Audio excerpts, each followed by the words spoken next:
Assalamualaikum warahmatullahi wabarakatuh. Alhamdulillah kita masih bisa berjumpa kembali di channel YouTube Lintang Junior.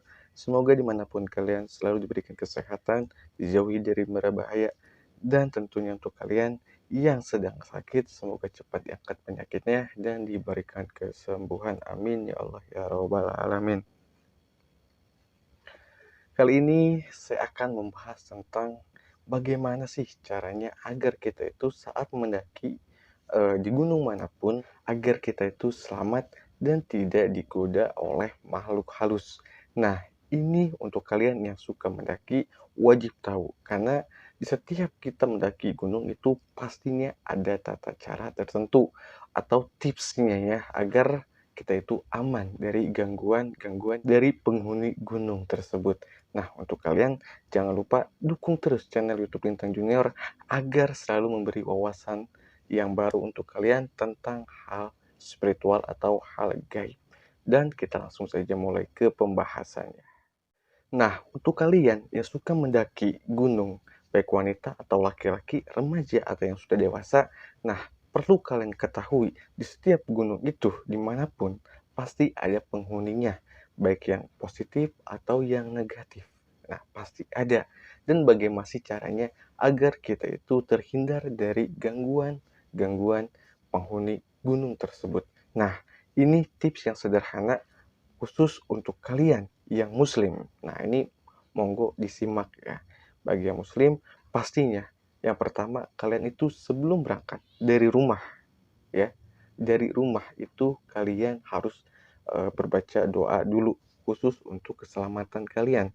Jadi kalian harus benar ya. Tata cara ini harus benar. Karena kalau kalian tidak benar ya pastinya ada hal yang nantinya kalian itu akan rasakan di atas gunung atau saat melakukan perjalanan di gunung. Nah, yang pertama saya ulangi lagi, baca doa ya saat di rumah mau pergi di gunung. Yang kedua, ketika kalian sudah sampai di area pegunungan tersebut, nah pasti ada yang namanya apa? Gapura ya, selamat datang di gunung tertentu misalnya kan. Nah, di gapura tersebut kalian harus baca doa kembali ya, karena di situ pastinya kalau sudah di area gunung ada eh, apa ya sebutnya, area-area tertentu yang penghuninya itu suka jahil. Nah, contohnya saya punya pengalaman di gunung ya, itu di gapuranya itu ada penghuninya. Ya, ada penghuninya. Jadi setiap orang yang nggak baca doa, ya itu suka diikutin. Diikutin ya, jadi dampaknya itu suka cepet capek, suka gagal konsentrasi, ya pokoknya suka banyak gangguan lah. Nah, jadi di gapuranya itu kalian tuh wajib baca doa lagi. Dan kalau misalnya kalian boleh menambahkan lah ya, misalnya kalian ke gunung Salak yang di Bogor, karena Gunung Salak ini terkenal sangat luar biasa sekali mistisnya ya. Nah, misalnya contohnya itu di Gunung Salak, kalian itu masuk di gapura misalnya lewat Pasir Rengit. Nah, di situ kalian itu baca doa dan kalian tambahkan doa untuk penghuni yang ada di gunung tersebut. Ya, doakan mereka. Mau yang positif, yang mau negatif, tetap doakan. Karena semua rata ya, makhluk gaib.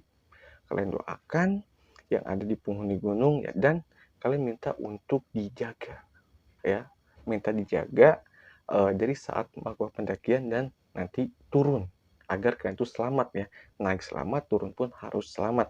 Dan kalian juga berdoa untuk tim kalian atau teman-teman kalian yang ikut mendaki. Nah, setelah itu kalian saat mendaki pasti ada yang namanya pos 1, pos 2 atau shelter ya, pokoknya ada ya kan, shelter 1 atau pos 1, pos 2, pos 3 dan selanjutnya. Nah, itu setiap pos kalian itu wajib baca doa. Ya minimal kalian itu permisi. Karena gini, di gunung itu berbeda-beda ya. Kadang di setiap posnya itu ada yang namanya wilayah gaibnya, atau disebutnya kerajaan kecilnya, atau kampung gaibnya, atau desa gaibnya, atau pasar gaibnya, ya itu pasti ada. Jadi setiap gunung itu berbeda juga. Kadang ada di gunung itu yang gunung bagian kirinya itu positif, yang bagian kanannya negatif itu ada yang kayak gitu juga.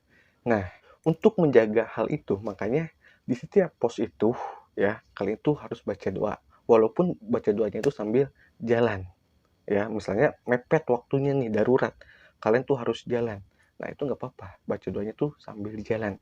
Lebih bagus lagi, kalian tuh diam dulu, baru kalian tuh lanjutkan jalan. Itu lebih bagusnya lagi. Nah, ketika kalian di puncak, kalian itu baca doa lagi. Ya, bersyukur ya di situ. Pas kalian turun, mau ke tenda lagi, nah itu baca doa. Jangan lupa ya. Karena kalau kita biasanya sudah di puncak terus mau turun ke tenda lagi, itu double ya, double itu gangguannya tuh biasanya begitu. Nah, makanya disarankan untuk baca doa lagi. Nah, sampai tenda, kalau kalian mau pulang, itu juga baca doa lagi. Minimal Al-Fatihah 7 kali, ayat kursi 3 kali, itu minimal ya, baca doanya. Nah, kalau misalnya di trek itu kalian mau jalan ya itu bebas, kalian mau zikir dalam hati, ya itu terserah kalian, tuh bebas. Itu apa aja boleh, tapi pas ketika doanya tambahkan ya minimal Al-Fatihah 7 kali, ayat kursi 3 kali. Gunanya apa sih, Kang? Baca itu. Kalian boleh praktekkan sendiri. Jadi apa nanti setelah kalian baca itu, apa yang kalian rasakan, dan kalau nggak baca, apa yang kalian rasakan. Boleh kalian coba sendiri. Nah, kalau misalnya kalian di bagian belakang ya, ke bagian belakang itu biasanya sebutnya apa sih? Pokoknya bagian belakang lah ya, yang suka ngontrol-ngontrol, misalnya ada 5 orang ya, kalau itu bagian di belakang, paling belakang. Kan biasanya suka ada godaan ya, entah itu suara binatang, entah itu suara ketawa, suara nangis, suara manggil nama, suara tapak kaki, ya pokoknya banyak sekali godaan di belakang itu sebenarnya. Karena biasanya orang yang paling belakang itu mentalnya itu paling kuat. Nah, kalau misalnya kalian mendengar godaan saat di belakang, itu jangan pernah noleh. Kalian noleh sekali, pasti nantinya akan ada yang namanya godaan lagi. Nah, makanya jangan sampai noleh. Dan lagi kalau kalian noleh, pastinya itu mengganggu mental kalian, yang nantinya pikiran kalian itu tidak stabil dan berandai-andai atau yang disebutnya halusinasi. Makanya jangan pernah noleh, fokus aja.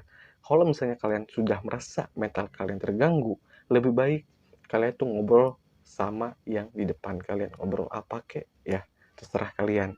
Yang penting jangan sampai kalian tuh noleh ke belakang seperti itu. Dan di sini saya akan bagi lagi tipsnya. Kang, kalau misalnya di gunung ada yang kesurupan, bagaimana sih, Kang? Saya orang awam semua, Kang. Bagaimana cara menyadarinya? Nah, ini, dan misalnya di gunung itu saya bawa jimat, bawa fak, bawa keris, bawa benda-benda bertuah. Kalau misalnya saya ke gunung itu, saya dapat panggilan, dan harus bagaimana sih, Kang?